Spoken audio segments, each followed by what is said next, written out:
ରକ୍ତଦାନ ଶିବିର ଅନୁଷ୍ଠିତ ହୋଇଛି। ଆଶା କରାଯାଉଛି ଆଜିର ଦିନରେ 300 ୟୁନିଟ୍ ରକ୍ତ ସଂଗ୍ରହ କରାଯିବ, ଯେଉଁଟାକି ଆମର ଯେଉଁ ମୂଳ ଲକ୍ଷ୍ୟ ଏବଂ ଦିଲ୍ଲୀପ ଭାଇଙ୍କର ଜନ୍ମଦିନ ଆମେ ଯେଉଁଟା କଲେକ୍ସନ୍ କରୁଛୁ ଯେ ଓଡ଼ିଶାର ଲୋକ କେହି ରକ୍ତହୀନତାରୁ ରକ୍ତ ଅଭାବରୁ ମୃତ୍ୟୁବରଣ ନ କରନ୍ତୁ। ଯେଉଁ ସମସ୍ୟା ଦେଖାଇ ତାକୁ ଦୂର କରିବା ପାଇଁ ଏବଂ ତାଙ୍କର ଏଇ ଯେଉଁ ଚେଷ୍ଟା ଏ ଯେଉଁ ୟୁଏସ୍ର ସବୁ କର୍ମକର୍ତ୍ତାମାନେ ଏକତ୍ରିତ ହୋଇ କାର୍ଯ୍ୟ କରୁଛନ୍ତି, ଏଇଟା ଆଜି ଦିନରେ ମୁଁ ଦିଲ୍ଲୀପ ଭାଇଙ୍କ ପାଇଁ ପ୍ରଭୁ ଜଗନ୍ନାଥ ପାଖରେ ପ୍ରାର୍ଥନା କରିବି ତାଙ୍କର ଦୀର୍ଘ କାମନା ହେଉ, ଯେମିତି ଯୁବକମାନଙ୍କୁ ପ୍ରେରଣାର ଉତ୍ସ ହୋଇ ରହିଛି। ତାଙ୍କର ସାରା ଭାରତରେ କୋଡ଼ିଏରୁ ଅଧିକ ହୋଟେଲ ଅଛି। ସେ ନେତା ଭାବରେ ଏଥିରୁ ପରିଚିତ ହୋଟେଲ ବିଜନେସ୍ ଏବଂ ଅନ୍ୟାନ୍ୟ ଉଦ୍ୟୋଗୀ ଭାବରେ ତାଠୁ ଅଧିକ ପରିଚିତ।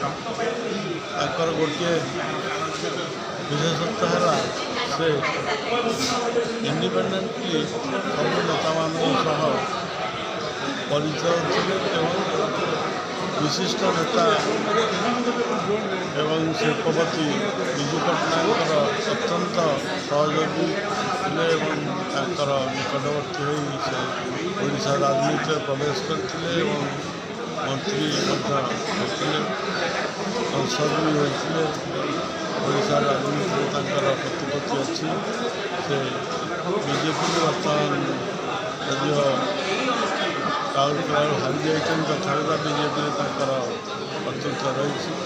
ସେ ଓଡ଼ିଶା ରାଜନୀତି ନିଶ୍ଚିତ ଭାବରେ ଦିନେ ବୁଝିବେ ଏବଂ ପ୍ରମୁଖ ଅଂଶ ଗ୍ରହଣ କରିବେ ବୋଲି ମଧ୍ୟ ଆଶା।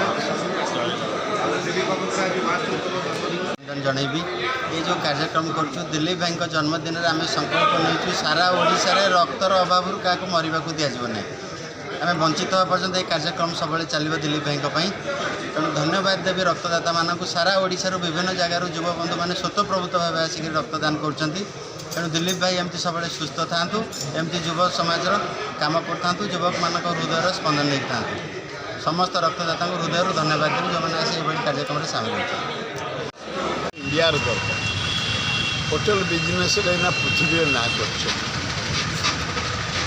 जीवन की होटेल बिजनेस सर्वोच्च स्थान नहीं विश्व में पहुँचे